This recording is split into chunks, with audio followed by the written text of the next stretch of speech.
내가 얼마를 받을 수가 있는지 이게 궁금하실 거예요. 장애 등급이라고 하는 거는 1급부터 14급까지 있어요. 7급 이상인 경우에는 이제 평생 돈이 나와요. 연금으로 받을 수도 있다.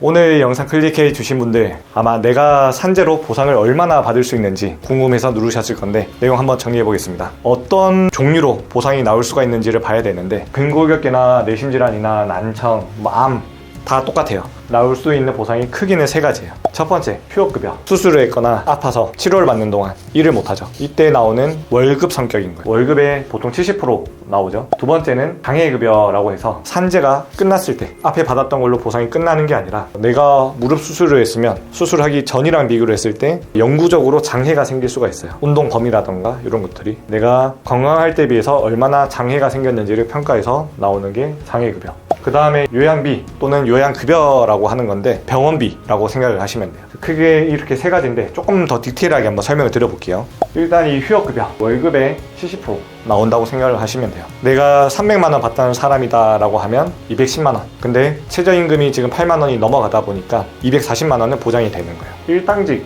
같은 경우는 하루 일당에 70% 나오는 게 아니라 통상근로계수라고 해서 일당 곱하기 0.73을 하고 여기에 70%가 나와요. 하루당. 산재기간이 6개월이다 8개월이다 그 기간만큼 계속 휴업급여가 나오는 거고, 뇌출혈, 심근경색, 뇌경색 같은 경우 요양기간이 2년, 3년까지도 잡혀요.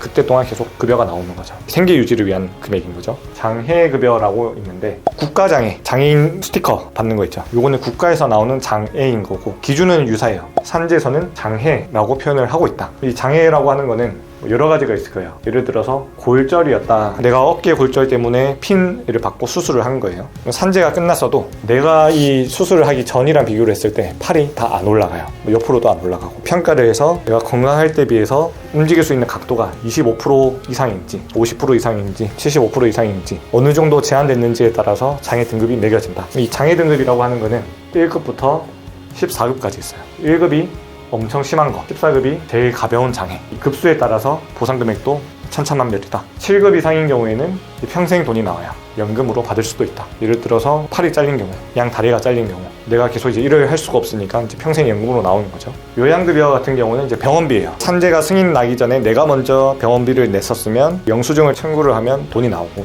요양급여라고 하는 거는 이제 내가 병원을 공짜로 다니는 거죠. 병원에서 나한테 청구하는 게 아니라 근로복지공단에 청구를 하는 거예요. 나는 이제 물리치료 받고 다니고. 요양비는 결국은 실비에 대한 부분이기 때문에 내가 썼던 거 받아가는 거기 때문에 보상이라 보기는 힘들고, 크게는 휴업급여랑 장애급여를 받는다. 이제 가장 중요하게 내가 얼마를 받을 수가 있는지 이게 궁금하실 거예요. 내가 평균적으로 하루 내 임금이 14만 원인 사람, 그럼 이 휴업급여, 장애급여 두 가지만 보면 되겠죠. 난청 같은 경우는 귀가 안 좋은 정도에 따라서 700만 원에서 최대 1억 정도까지 보상이 나온다. 제일 많은 케이스는 700만 원 또는 3에서 4천만 원 정도 나오는 케이스가 제일 많다. 근골격계, 어깨 근육 수술, 무릎 인대 파열 이런 거 수술했을 때는 보상이 한 1,000만 원에서 5천만 원 정도, 휴업급여랑 장애급여 다 합쳐서. 근골격계 같은 경우는 수술을 했으니까 휴업급여도 있고 장애급여도 나와요. 근데 난청은 장애급여만 나와요. 치료가 안 되기 때문에.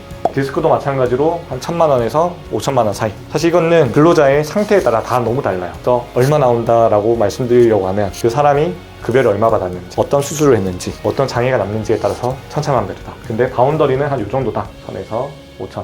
그리고 이제 관절염이 있는데 마모가 너무 심해서 인공관절을 써야 된다. 어깨라던가 무릎이라던가 인공관절을 하게 되면 요거는 보상 금액이 좀 커요. 보통 못해도 5천만 원에서 1.2억 정도까지도 나온다. 1.4억 정도까지도 나와요. 임금이 높으신 분들은. 임금이 10만 원인 사람이 있고 최고임금이 공단에서 25만 원으로 정하고 있어요. 임금에 따라서 2.5배가 차이가 나는 거죠. 최저임금이더라도 한 요 정도 나온다. 우리가 월급제라고 하더라도 하루 기준으로 얼마 받는지를 계산을 해요. 근로복지공단에서. 왜? 휴업급여를 줄 때 한 달 기준으로 주는 게 아니라 일수 기준으로 주기 때문에. 그래서 일단 편의상 하루 임금 기준으로 결정을 했다. 근골격계로 다쳤을 때는 1,000만 원에서 5천만 원 사이에서 보통 받는다 생각을 하시고, 인공관절 같은 경우는 금액이 다른 거에 비해서 좀 크다. 뇌심질환은 병이 후유증이 좀 심해요. 보통 뇌경색으로 쓰러지셨던 분들이 인지 능력에 문제가 있거나 기억력에 문제가 있거나 말을 못한다거나 먹는 걸 못한다거나 사지마비된다거나 이런 게 많거든요. 그러다 보니까 뇌심질환은 상태에 따라서 정말 이 보상 금액이 천차만별이다. 사실은 보상 금액이 적다는 말은 장애가 후유증이 없다 없다는 거겠죠. 사실 없는 게 가장 좋아요. 빨리 수술하고 회복을 하는 게 가장 중요한 거고. 근데 이 골든타임을 놓쳐가지고 휴유증이 좀 심해진 분들은 내 상태에 맞는 장애급여를 받아야 되겠죠. 뇌심질환도 보면 현재 기간이 3개월인 경우도 있고 상태에 따라서 3년, 4년 이렇게 되는 경우도 있어요. 보상 금액도 마찬가지로 천차만별인 거예요. 회복이 빨리 되신 분들, 장애가 없는 분들은 1,000만 원 정도 나오는 경우도 있고, 상태가 안 좋아서 휴업급여도 3년 동안 받고 장애급여도 받는 분들은 최대 1억 정도까지도 받겠죠. 또는 상태가 정말 안 좋다 그러면 장애연금이라고 하는데 평생 돈이 나오는 거죠. 또는 뇌심질환으로 사망을 했다, 가족분들한테 재해자가 망인이 기존 받던 임금 기준으로 해서 일정 금액 평생 연금으로 나오게 된다. 암의 경우에도 폐암이나 진폐증이라던가 희귀암, 혈액암 이런 경우에도 요양 기간이 되게 길어요. 산재 기간이. 그러면 그 기간만큼 휴업급여가 계속 나오고 약제비라던가 다 지원이 된다. 그리고 산재가 끝나고 장애로 갔을 때 보상이 나올 건데, 얘네도 마찬가지로 빨리 회복되는 사람은 1,000만 원, 많이 받는 사람은 1억, 2억 이 정도까지 받을 수가 있는 거죠. 상태에 따라 다르지만 바운더리는 이 정도다, 이 안에서 결정되겠구나 생각을 하시면 됩니다. 이 소멸시효가 중요합니다. 크게 세 가지였죠.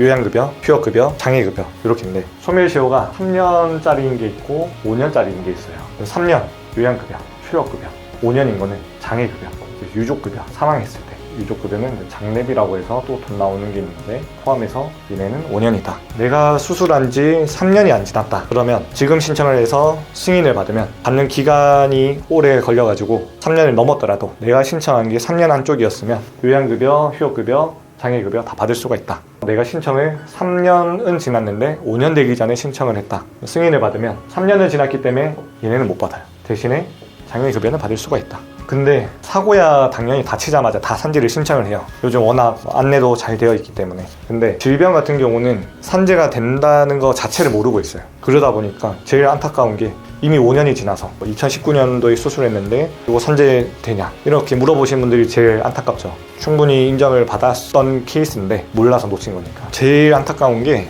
수술한 지 5년이 지나서 상담 오시는 분들이 제일 안타까워요. 내가 육체 노동을 했는데 이게 산재가 될 것 같은데 좀 고민을 하시는 분들이라고 하면 하루라도 빨리 상담을 받아보고 결정을 하시는 게 좋다. 내가 산재가 될지 안 될지 모르겠다, 혼자 고민하지 마시고 번호 올려드릴 테니까 편하게 전화 주시면 제가 상담 도와드리도록 하겠습니다. 그리고 저희가 사건을 진행할 때는 별도로 착수금은 없이 진행을 도와드리고 있으니까 비용적인 걱정을 하지 마시고 문의 주시면 제가 최대한 도와드릴 수 있도록 하겠습니다. 이상 소탈한 노무사 황성원 노무사였습니다. 감사합니다.